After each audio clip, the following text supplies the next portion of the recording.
Hi everyone, it's Dan here. Today I was going to start my editing series and it's still coming, it's still on the way, but I thought I'd share with you something that I kind of figured out the other day, and that is that I do not need my battery grip. And don't get me wrong, battery grips are insanely useful if you're doing a day shoot and you're working 8+ hours.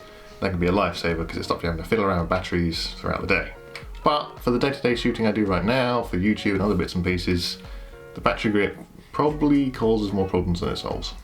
Now, at the risk of sounding like a clickbait YouTube channel, here are 5 reasons why for day-to-day filming you do not need a battery grip. So, reason number 1, compactness, compactivity, a word? But general ease of use and a smaller package. It makes the camera easier to handle and just kind of, a lighter, more portable rig. The GH5 isn't, massive, it doesn't weigh a ton, but less bulk is never a bad thing. The extra grip surface with the grip is nice, but it doesn't really allow you to do anything you can't already do with the body of these. Number 2, knowing which battery your camera is drawing power from.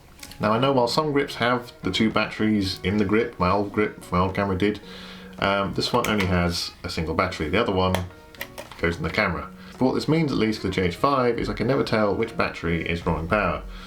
Sometimes I will think it's the grip one because I haven't used it in a while, but actually it'll be the one in the camera body and I'll be completely out of power within a couple of minutes. And like I said at the start, if you're doing an all-day shoot and you have fully charged batteries, awesome, you can just go all day and not have to worry about it and keep an eye on your batteries because you'll know which one is being used.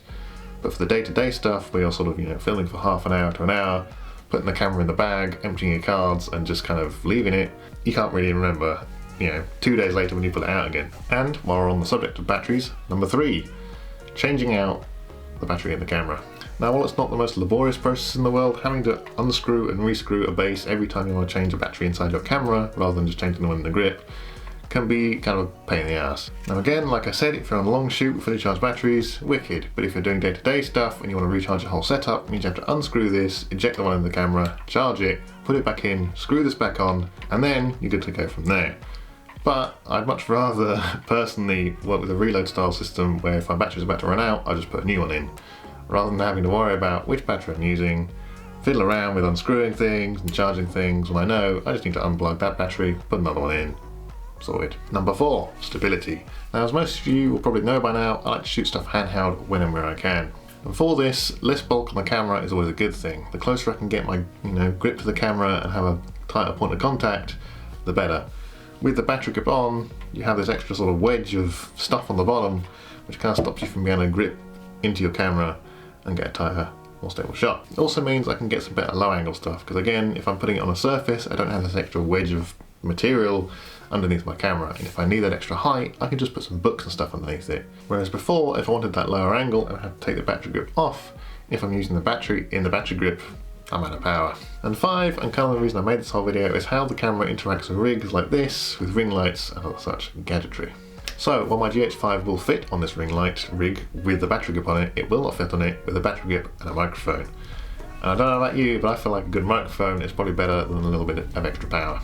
It also just makes the whole thing less bulky and just kind of a little neater. There aren't extra buttons I'm not even making use of, and at the end of the day, like I said, the extra power is not an issue because I can just take it off the rig, place the battery, and be good to go. So those are the 5 reasons why my battery grip is now going to take a backseat and become more of a specialist bit of kit rather than something I have on my camera all the time. But that'll do it for me for now. If you did enjoy this video, do remember to like, subscribe and all that good stuff. You know the drill by now, and we'll catch you in the next one. I'm too far away to be able to put my hand over the lens and I can't control the ring light from here, so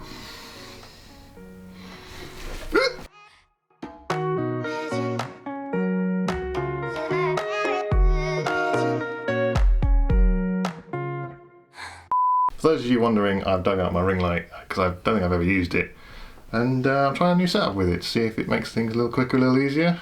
It's bloody bright, but I'm a YouTuber now, so gotta have a ring light.